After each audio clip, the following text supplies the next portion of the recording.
जय श्री राधे। श्री हरिवंश राधा वल्लभ लाल की जय। श्री हरिवंश महाप्रभु की जय। परम पूज्य गुरुदेव महाराज की जय जय हो। बहुत बहुत स्वागत है आप सभी का श्री चैतन्य चरितावली में।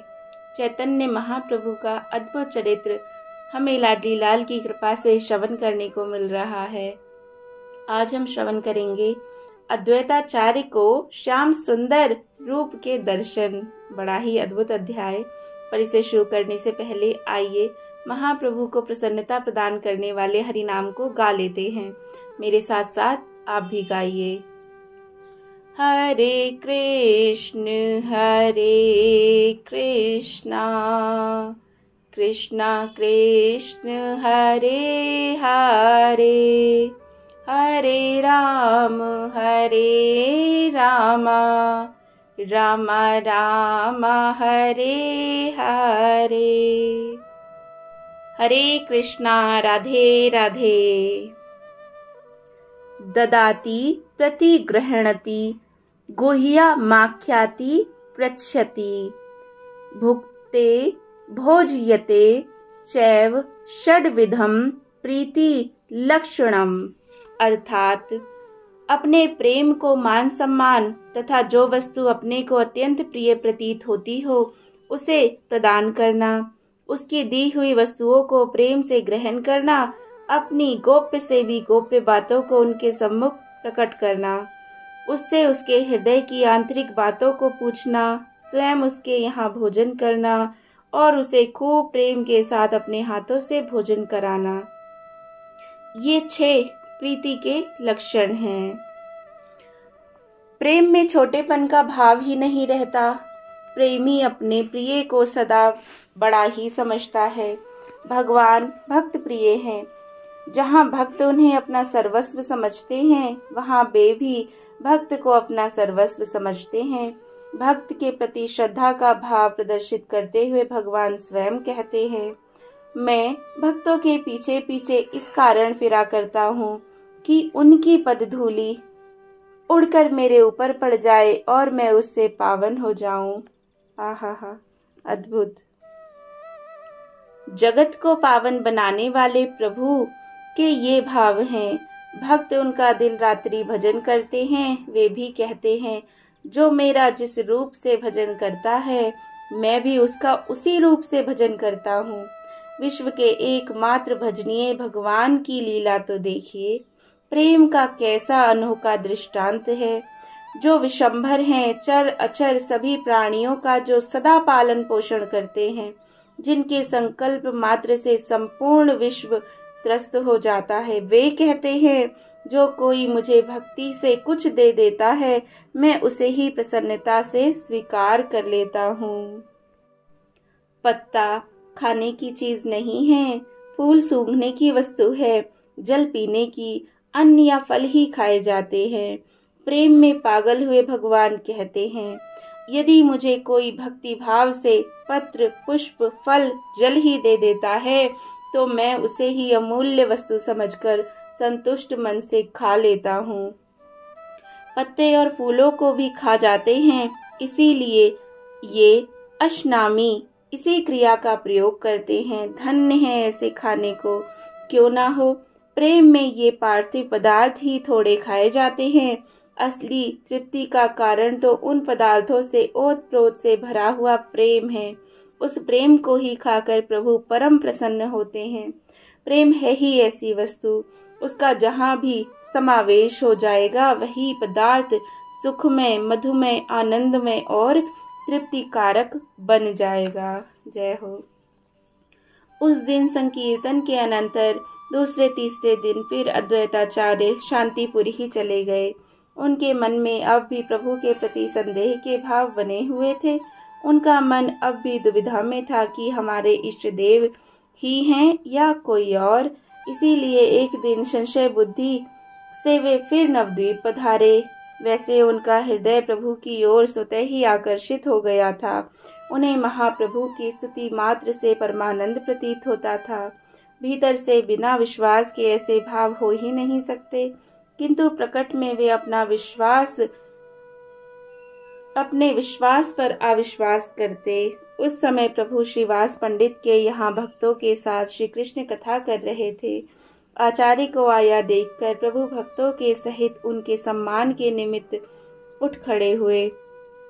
प्रभु ने बड़ी श्रद्धा सहित आचार्य के लिए प्रणाम किया और आचार्य भी लजाते हुए अपने श्वेत बालों से प्रभु के पाद पद्मों की पराग को पोंछा। उपस्थित सभी भक्तों को आचार्य ने प्रेमालिंगन दान दिया और प्रभु के साथ वे सुखपूर्वक बैठ गए। सबके बैठ जाने पर प्रभु ने मुस्कुराते हुए कहा, यहाँ पर सीतापति विराजमान हैं, किसी को भय भले हो, हमें तो कुछ भय नहीं, वे हमारा शमन ना कर सकेंगे। अद्वैताचार्य की पत्नी का नाम सीता देवी था। प्रभु का लक्ष्य उन्हीं की ओर था। कुछ बनावटी गंभीरता धारण करते हुए तथा अपने चारों ओर देखते हुए आचार्य ने कहा, यहाँ रघुनाथ तो दृष्टिगोचर होते नहीं, हाँ यदुनाथ अवश्य विराजमान हैं। जय जय। प्रभु इस उत्तर को सुनकर कुछ लज्जित से हुए। बात को उड़ाने के निमित्त कहने लगे, देखिए हम तो चिरकाल से आशा लगाए बैठे थे कि हम सभी लोग आपकी छत्र छाया में रहकर श्री कृष्ण कीर्तन करेंगे, किंतु आप शांतिपुर जा विराजे, ऐसा हम लोगों से क्या अपराध बन गया है। अद्वैताचार्य इसका कुछ उत्तर नहीं देने पाए थे कि बीच में ही श्रीवास पंडित बोल उठे। अद्वैताचार्य का तो नाम ही अद्वैत है, इसीलिए वे शांतिपुर में निवास कर रहे हैं। अब आपका आविर्भाव नवद्वीप रूपी नवधा भक्ति के पीठ में हुआ। उसमें विराजमान होकर नित्यानंद उसका रसास्वादन कर रहे हैं। अद्वैत भी शांतिपुर छोड़कर इस नित्यानंद पूर्ण पीठ में आकर गौर गुणगान द्वारा अपने को नित्यानंद में बनाना चाहते हैं। अभी ये द्वैत अद्वैत की दुविधा में हैं। इस गूढ़ उत्तर का मर्म समझकर हंसते हुए आचार्य कहने लगे, जहाँ पर श्रीवास हैं वहाँ पर लोगों की क्या कमी। श्री के वास में आकर्षण ही होता है कि हम जैसे सैकड़ों मनुष्य उनके प्रभाव से खिंचे चले आवेंगे। श्रीवास पंडित उन इस गूढ़ोक्ति से बड़े प्रसन्न हुए। उसे प्रभु के ऊपर घटाते हुए कहने लगे, जब लक्ष्मी देवी थी तब थी, अब तो वे यहाँ वास नहीं करती, अब तो वे नवद्वीप से अंतर्ध्यान हो गई हैं। ये बात कर रहे हैं गौरांग महाप्रभु की पहली पत्नी लक्ष्मी के बारे में, मतलब उनको इंगित करके। श्री के माने लक्ष्मी लगाकर श्रीवास पंडित ने कहा, अब यहाँ श्री का वास नहीं है।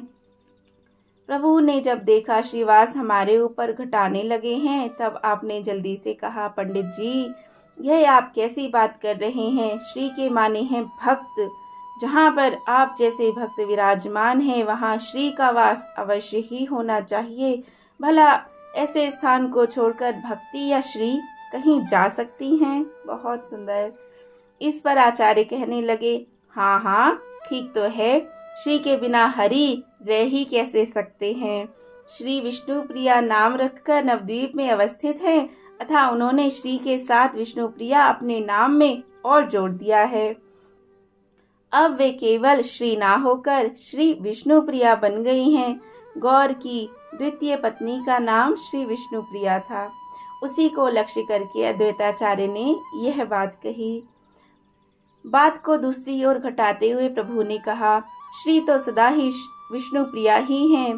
भक्ति प्रियो माधवः, भगवान को तो सदा से भक्ति प्यारी है, इसीलिए श्री अथवा भक्ति का नाम पहले से ही विष्णु प्रिया है। जय जय।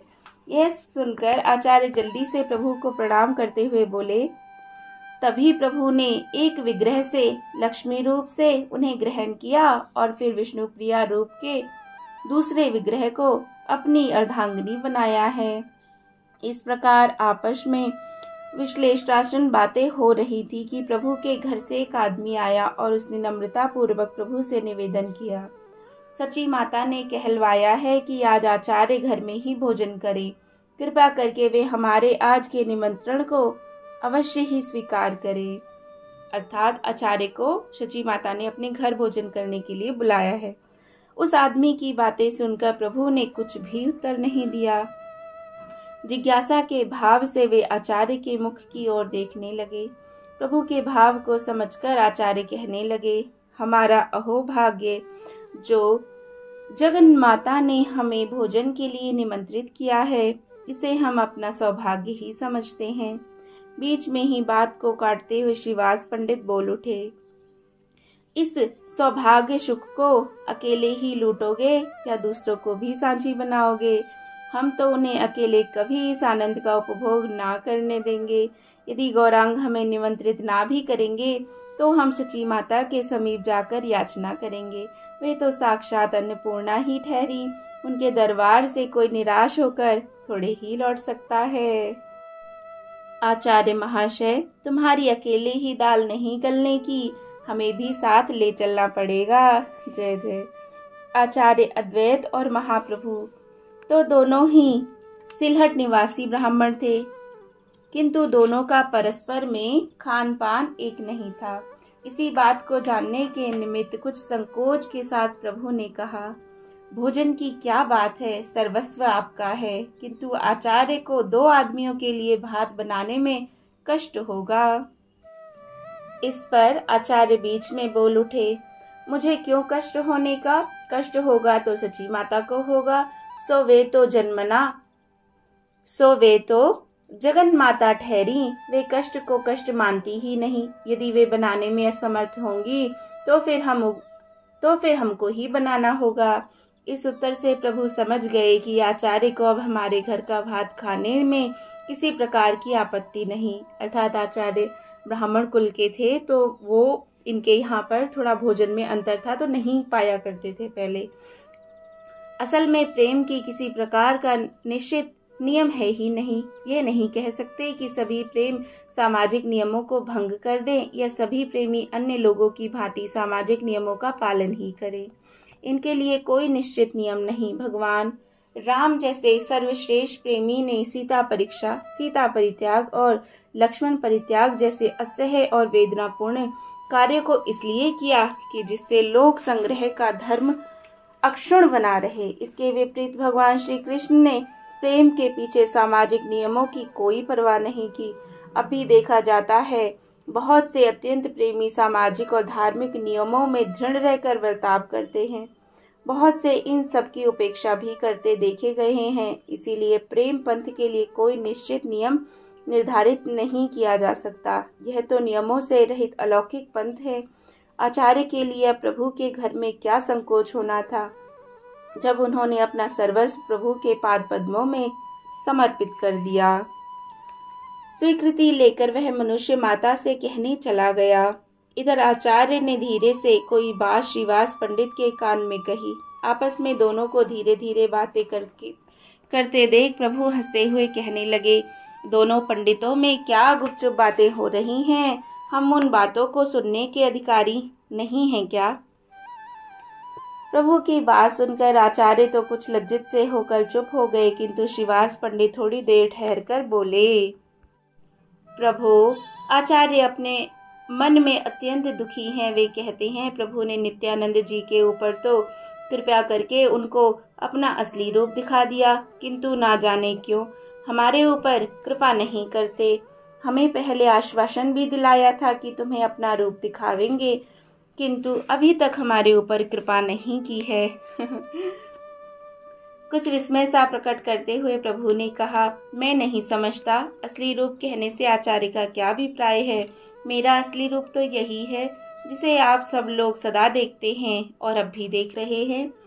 अपनी बात को प्रभु को भिन्न रीति से अर्थ लगाते हुए देखकर श्रीवास पंडित ने कहा, हाँ प्रभु, यह ठीक है, आपका असली रूप तो यही है।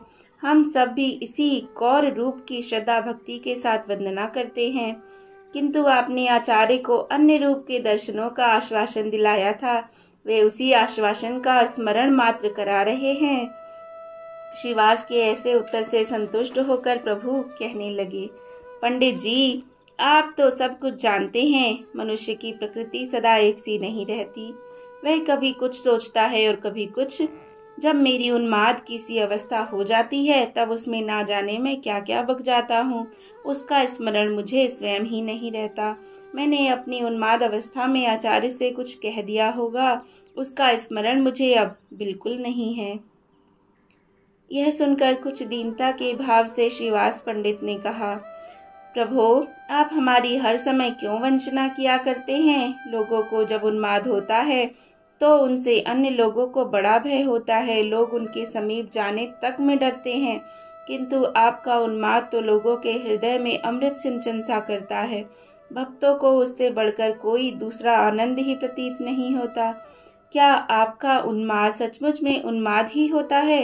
यदि ऐसा हो तो फिर भक्तों को इतना अपूर्व आनंद क्यों होता है? आप में सर्व सामर्थ्य है, आप जिस समय जैसा चाहे रूप दिखा सकते हैं। जय हो। प्रभु ने कहा, पंडित जी, सचमुच में आप विश्वास कीजिए, किसी को कोई रूप दिखाना मेरे बिल्कुल अधीन नहीं है। जिस समय कैसा रूप बन जाता है इसका मुझे स्वयं पता नहीं चलता। आप कहते हैं आचार्य श्याम सुंदर के दर्शन करना चाहते हैं, यह मेरे हाथ की बात थोड़ी ही है, यह तो उनकी दृढ़ भावना के ही ऊपर निर्भर है। उनकी जैसे रूप में प्रीति होगी उसी भाव के अनुसार उन्हें दर्शन होंगे। यदि उनकी उत्कट इच्छा है, यदि यथार्थ में वे श्याम सुंदर रूप का ही दर्शन करना चाहते हैं तो आंखें बंद करके ध्यान करें। बहुत संभव है वे अपनी भावना के अनुसार श्याम सुंदर की मनोहर मूर्ति के दर्शन कर सकें। प्रभु की ऐसी बात सुनकर आचार्य ने कुछ संदेह और कुछ परीक्षा के भाव से आंखें बंद कर ली। थोड़े ही देर में भक्तों ने देखा कि आचार्य मूर्छित होकर पृथ्वी पर गिर पड़े। लोगों ने उनके शरीर को स्पर्श करके देखा तो उसमें चेतना मालूम ही नहीं पड़ी। श्रीवास पंडित ने उनकी नासिका के छिद्रों पर हाथ रखा। उन्हें ऐसा प्रतीत हुआ मानो उनकी सांस चल ही नहीं रही है। इन सब लक्षणों से तो यही प्रतीत हो रहा था कि उनके शरीर में प्राण नहीं, किंतु चेहरे की कांति समीप के लोगों को चकित बनाए हुए थी। उनके चेहरे पर प्रत्यक्ष तेज चमकता था, संपूर्ण शरीर रोमांचित हो रहा था। सभी भक्त उनकी ऐसी अवस्था देखकर आश्चर्य करने लगे। श्रीवास पंडित ने घबराहट के साथ प्रभु से पूछा, प्रभु, आचार्य की ये कैसी दशा हो गई? ना जाने क्यों वे इस प्रकार मूर्छित और संज्ञा शून्य हो गए हैं। प्रभु ने कहा, आप लोग किसी प्रकार का भय ना करें। मालूम होता है आचार्य को हृदय में अपने इष्ट देव के दर्शन हो गए हैं, उसी के प्रेम में ये मूर्छित हो गए हैं। मुझे तो लगता है ऐसा ही अनुमान है। गदगद कंठ से श्रीवास पंडित ने कहा, प्रभु, अनुमान और प्रत्यक्ष दोनों ही आपके अधीन हैं। आचार्य सौभाग्यशाली हैं जो इच्छा करते ही उन्हें आपके श्याम सुंदर रूप के दर्शन हो गए। हतभाग्य तो हम ही हैं जो हमें इस प्रकार का कभी भी सौभाग्य प्राप्त नहीं हुआ। अस्तु, अपना अपना भाग्य ही होता है। ना तो हमें किसी और का रूप दर्शन, हमारे लिए तो यह गौर रूप ही यथेष्ट है। प्रभु, अब ऐसा अनुग्रह कीजिए कि आचार्य को होश आए। श्रीवास की बात सुनकर प्रभु ने कहा, आप भी कैसी बात करते हैं? मैं उन्हें कैसे चेतन कर सकता हूँ? वे स्वयं ही चैतन्य होंगे। यह देखो, आचार्य अब कुछ कुछ आंखें खोलने लगे हैं। प्रभु का इतना कहना था कि आचार्य की मूर्छा धीरे धीरे भंग होने लगी। जब वे स्वस्थ हुए तो श्रीवास पंडित ने पूछा, आचार्य क्या देखा? श्रीवास के पूछने पर गदगद कंठ से आचार्य कहने लगे, ओहो, अद्भुत रूप के दर्शन हुए। वे ही श्याम सुंदर, बनवारी, पीत पटधारी, मुरली मनोहर मेरे सामने प्रत्यक्ष प्रकट हुए। मैंने प्रत्यक्ष देखा, स्वयं गौर ने ही ऐसा रूप धारण करके मेरे हृदय में प्रवेश किया। आहा, और अपनी मंद मंद मुस्कान से मुझे बेसुध सा बना दिया। मेरा मन अपने अधीन नहीं रहा। वह उस माधुरी को पान करने में ऐसा तल्लीन हुआ कि अपने आपे को ही खो बैठा। थोड़ी ही देर के पश्चात वह मूर्ति गौर रूप धारण करके मेरे सामने आ बैठी। तभी मुझे चेत हुआ। यह कहते कहते आचार्य प्रेम के कारण गदगद कंठ से रुदन करने लगे। उनकी आंखों की कोरों में से ठंडे अश्रुओं की 2 धाराएं बह चली। प्रभु ने हंसते हुए कुछ बनावटी उपेक्षा के साथ कहा, मालूम पड़ता है आचार्य ने गत रात्रि में जागरण किया है, इसीलिए आंखें बंद करते ही नींद आ गई और उसी नींद में इन्होंने स्वप्न देखा, उसी स्वप्न की ये बातें कर रहे हैं। प्रभु की ऐसी बात सुनकर आचार्य अधीर होकर प्रभु के चरणों में गिर पड़े और गदगद कंठ से कहने लगे, प्रभु मेरी अब अधिक वंचना ना कीजिए। अब तो आपके श्री चरणों में विश्वास उत्पन्न हो जाए, ऐसा ही आशीर्वाद दीजिए। प्रभु ने वृद्धाचार्य को उठाकर गले से लगाया और प्रेम के साथ कहने लगे, आप परम भागवत हैं, आपकी निष्ठा बहुत ऊंची है। आपके निरंतर ध्यान का ही यह प्रत्यक्ष फल है कि नेत्र बंद करते ही आपको भगवान के दर्शन होने लगे। चलिए, अब बहुत देर हो गई, माता भोजन बनाकर हम लोगों की प्रतीक्षा कर रही होंगी। आज हम सब साथ साथ ही भोजन करेंगे। प्रभु की आज्ञा पाकर श्रीवास के सहित आचार्य महाप्रभु के घर चलने को तैयार हो गए। घर पहुंचकर प्रभु ने देखा माता सब सामान बनाकर चौके में बैठी सब लोगों की प्रतीक्षा कर रही हैं। प्रभु ने जल्दी से हाथ पैर धोकर आचार्य और श्रीवास पंडित के स्वयं पैर धुलवाए और उन्हें बैठने का आसन दिया। दोनों के बहुत आग्रह पर प्रभु की आचार्य और श्रीवास के बीच में भोजन करने के लिए बैठ गए। सची माता ने आज बड़े ही प्रेम से अपने अनेकों प्रकार के व्यंजन बनाए। भोजन परोसे जाने पर दोनों भगवान के अर्पण करके तुलसी मंजरी पड़े हुए उन सभी व्यंजनों को प्रेम के साथ पाया। प्रभु बार बार आग्रह कर करके आचार्य को और अधिक परोसवा देते और आचार्य भी प्रेम के वशीभूत होकर उसे खा पाते। इस प्रकार उस दिन तीनों ने ही अन्य दिनों की अपेक्षा बहुत अधिक भोजन किया, किंतु उस भोजन में चारों ओर से प्रेम ही प्रेम भरा था। भोजन के उपरांत प्रभु ने श्री विष्णु प्रिया से लेकर आचार्य और श्रीवास पंडित को मुख शुद्धि के लिए तांबूल दिया। कुछ आराम करने के अनंतर प्रभु की आज्ञा लेकर अद्वैत तो शांतिपुर चले गए और श्रीवास अपने घर को चले गए। जय जय श्री राधे, जय जय श्री राधे। तो ये अध्याय यहाँ विराम होता है। आशा है आपको खूब आनंद आ रहा होगा। अगर चैनल को सब्सक्राइब ना किया हो तो अवश्य करें। जय जय श्री राधे, जय जय श्री राधे श्याम। श्री चैतन्य महाप्रभु की जय हो।